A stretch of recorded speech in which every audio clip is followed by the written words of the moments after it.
Clean elections advocates say there should still be an independent investigator and warn the fallout from the scandal could taint the sitting governor's re-election. Gina Mangieri is always investigating. Joe, several bills were already teed up this session to crack down on bribery and money-driven influence over lawmakers. Advocates say funding elections publicly is another way to bring ethics back to politics.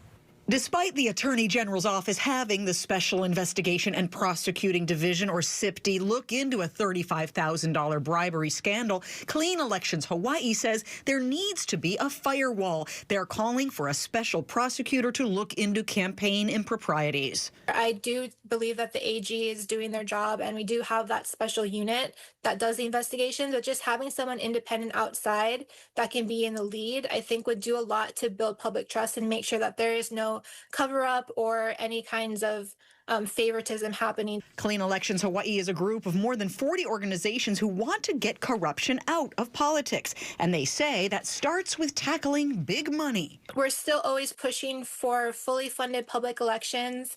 And if we can't get there, improving our partial public funding, just to get all of this money mess out of the equation in the first place. Other bills at the legislature would get tougher on failure to report bribery and expand the statute of limitations on infractions. Also closing a contractor loophole. Already those doing business with the state shouldn't donate during session, but their families can.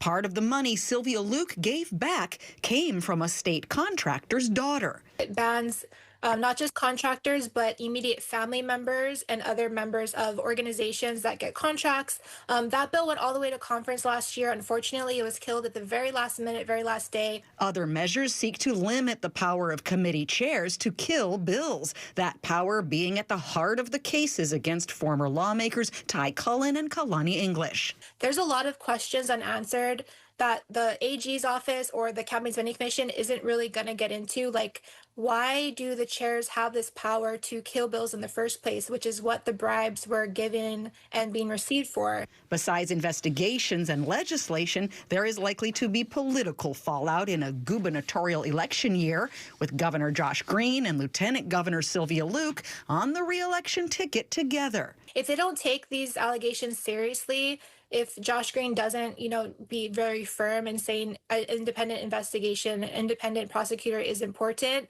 and really distance himself from this kind of stuff, it's going to erode the public trust. I asked the governor's office, in light of Luke's handling of campaign donations, will the governor actively be campaigning with LG Luke for re-election?